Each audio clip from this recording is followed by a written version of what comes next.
So I want to start this off with, I know that I can't change anybody's minds, but at the very least, I would like to just spread a little knowledge about things that the church and white customs have tried to drown out.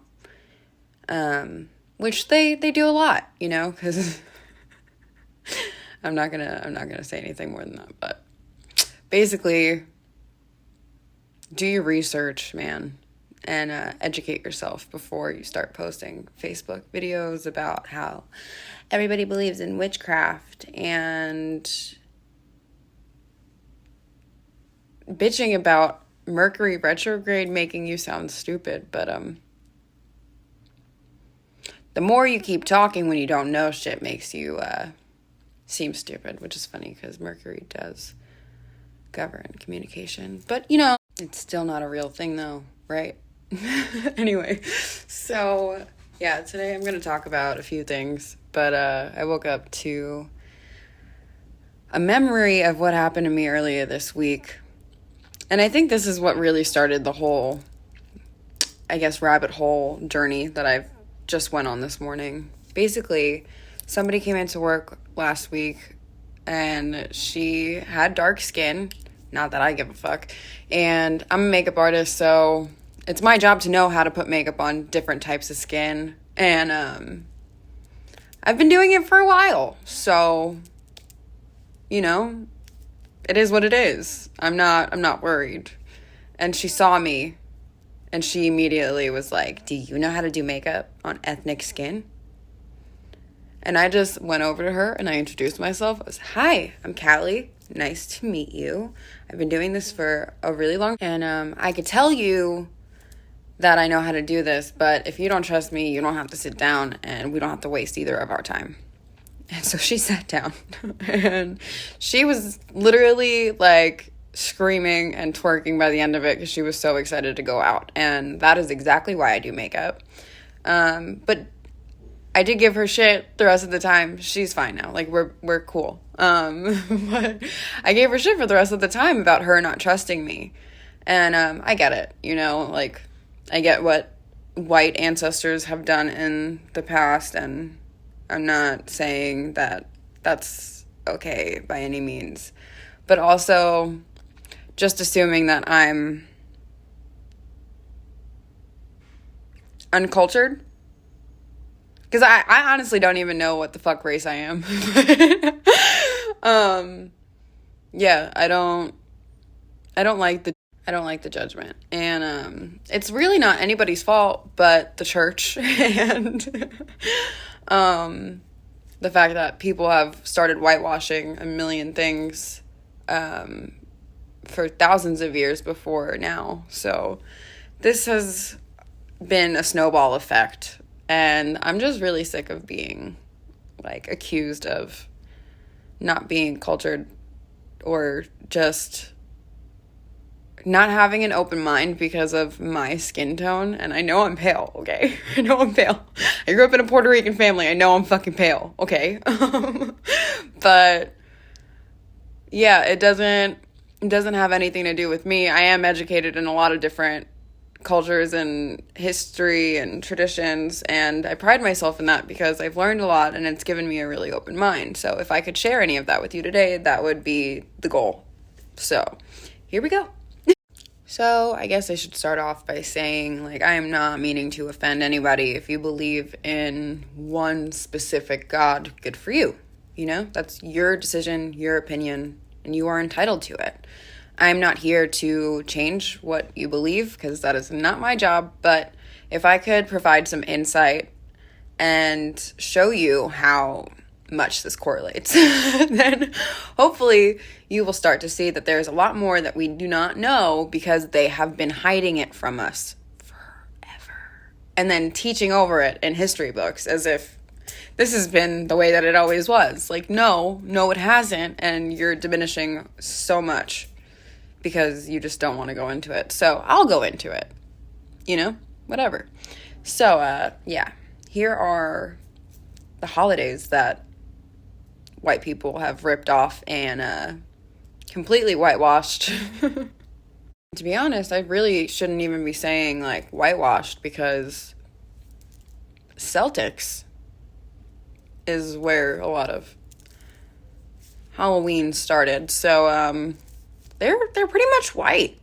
It's just they're not considered white people because America has created this stupidity and entitlement around having pale skin, which do not understand at all, because most of them are anyway. So and all the stockbrokers on Wall Street are screaming at me right now. It's fine. Basically. So Samhain,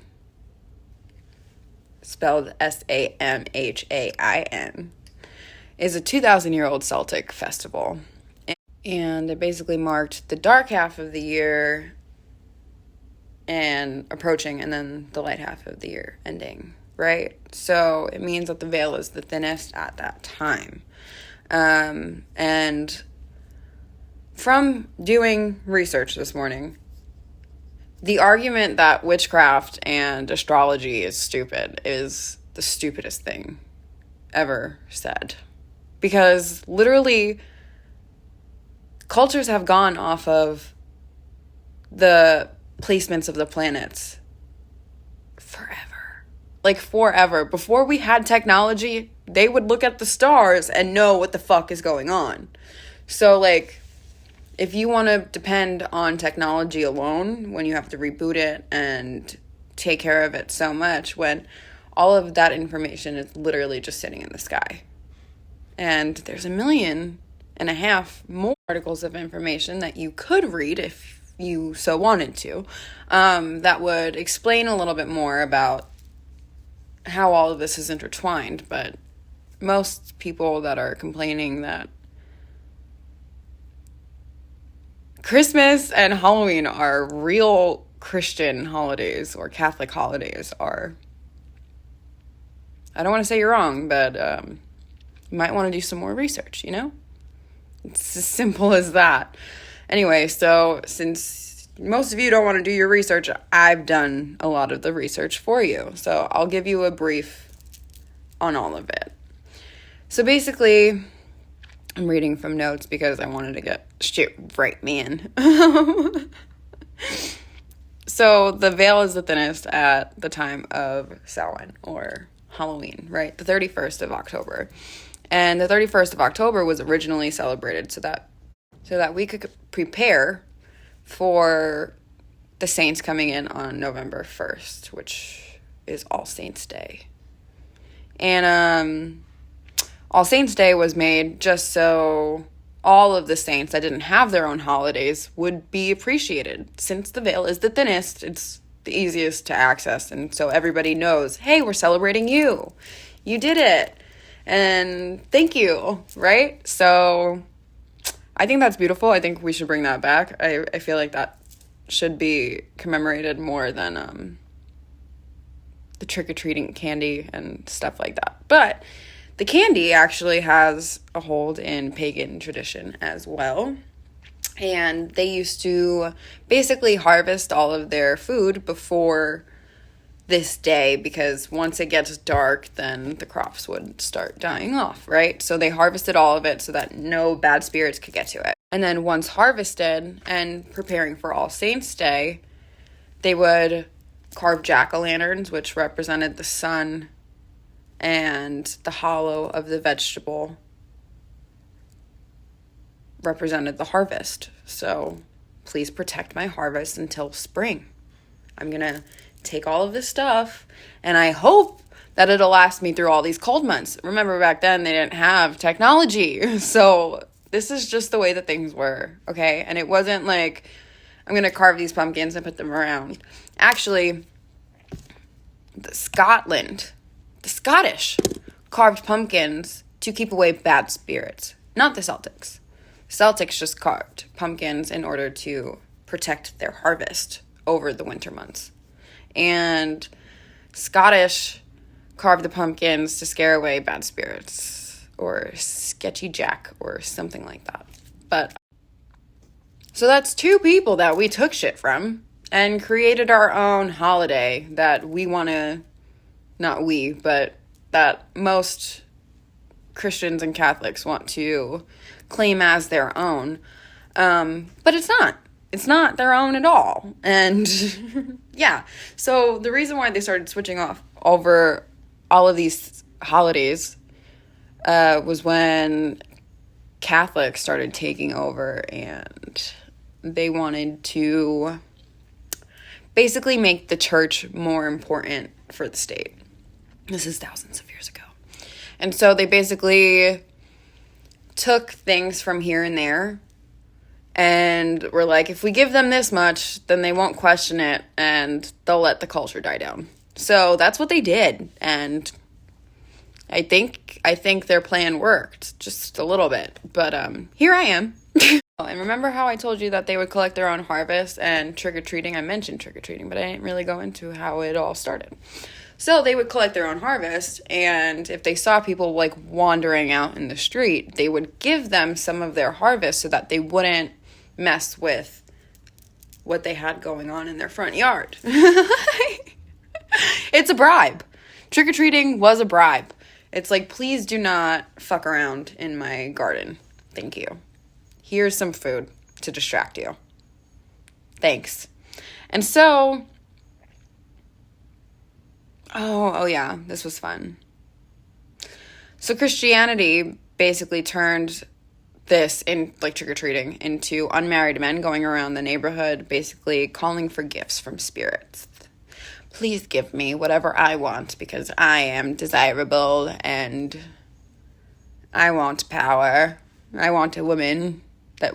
And I should probably keep my opinions on that to myself. But then we got the whole trick-or-treating. I'm going to go to house to get candy for me. You know, do you see how that turned from like, please leave me alone and my house and please be respectful of my home, to give me candy or give me things that I want. And who's to blame for that is Christianity. But whatever. I digress. It's fine. Anyway, so now into Christmas.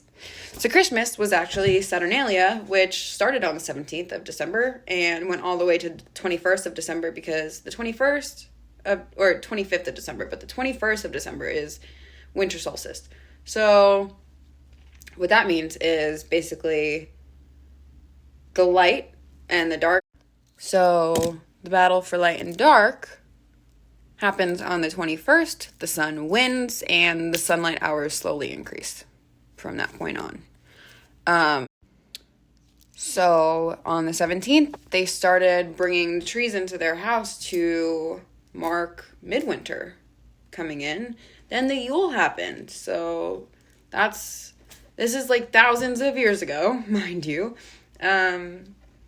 This was not a Catholic or a Christian holiday. It was around the sun god.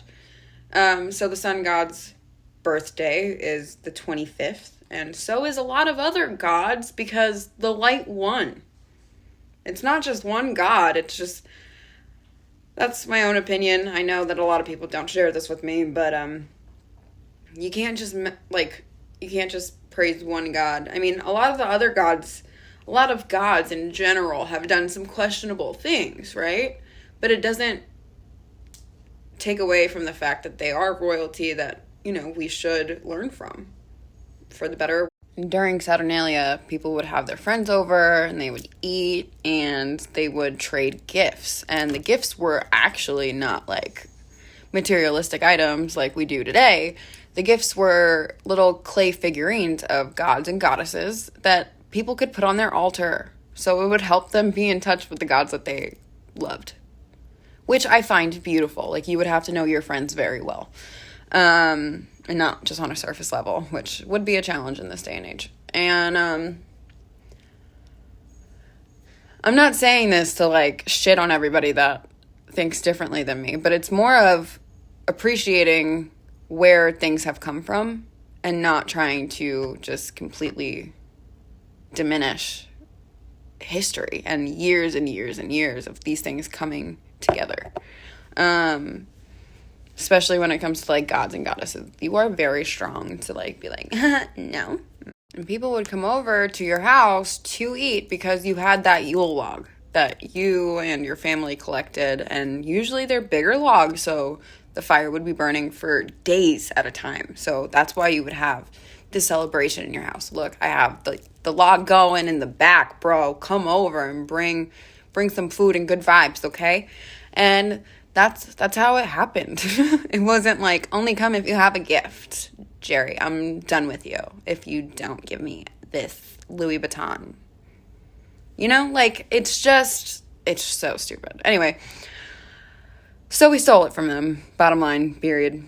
And the church basically stole things from different cultures, like the Norse are who basically celebrated Yule. The Celtics are where we got Halloween from. Celtics are where we got Christmas from. And it's just sad that a lot of Americans just will not even respect that at all, because in America, they've done a great job at brainwashing all of us. So, yeah. And the thing is, it's funny to think that people really just believe things that came out of people's mouths that literally ran away from their own homes and started this new family and then wanted to dictate everything around them. So, I digress. But yeah, another one that a lot of people don't know, that I didn't know at all, is that Easter is also a holiday that we stole or took things from to make it our own. And, yeah, I'll get into that right now. So I saved Easter for last because it is based on many different cultures. It was taken from different things and then turned into this Catholic Christian holiday where Jesus comes back, right? In reality, it was a holiday based on the mother goddess of spring, or Eostre is her name, which is where Easter comes from, okay? Basically, she represented fertility and the beginning of the new year. And since it was the beginning of the year, you would have these feasts around people that you love, and you would drink wine to extend your age, or to extend your life. And Easter is actually based on the moon, which a lot of people don't know, which goes against the beliefs if you're really against astrology. But again, most of everything that we did back when there wasn't technology was based around the planets. So, here we go. It is based on the cycle of the moon, and it falls on the first spring Sunday after the full moon, which is why it's different every year. And that was a problem in the history books, or the articles that I've read that actually covered the real history on it. And Christians connected this holiday to the Jewish celebration of Passover, which again, you would feast with your friends, etc., etc. But that came from the exodus of Jews from Egypt, which is like my grandpa. And since the Christian has connected this Jewish holiday with this Christian holiday and totally forgot all the other cultures it stole it from, basically, let me go back to the moon, right? So we're celebrating the goddess of spring. And when you celebrate goddess, you celebrate rebirth and fertility. So that's where the Easter eggs and the bunnies came from. And those were symbols of rebirth and fertility. And also, back in the day, you would have these feasts, and then you would make love in the woods to show your dedication. And, yeah, it's a real thing. And, good for them. because that sounds fun. But it's just a shame that we've completely tried to forget about all. You can't really erase history, and they have tried. They have tried over years and years and years of burning shit that was made and trying to only mark it for certain things that people want to believe in. However, you could literally put all of this aside if you want to. But the thing is you can't fully diminish a whole area of people like astrologists or people that believe in their own natal charts and how that identifies them, because the full natal chart will define you. You can't just look at your sun sign and be like, yeah, that's me. That's one part of you. You have many different placements. And I think we should have kept a lot of the honoring the seasons and honoring the gods and the goddesses before us. And then maybe we wouldn't, and if we did, we wouldn't be so stupid now. It irks another side of me when people are just ridiculously close-minded and they try to get a rise out of a lot of people, but they end up sounding stupid. And I don't want to sit here and be like, you're an idiot, just because you don't know. So hopefully this video will help you start looking for answers, whether that's in astrology or it's in history with goddesses and gods and other cultures, to just really find out the truth about all the things that Christianity has hid or kept hidden from us for thousands of years, or tried to have us instill in other people when it's not right.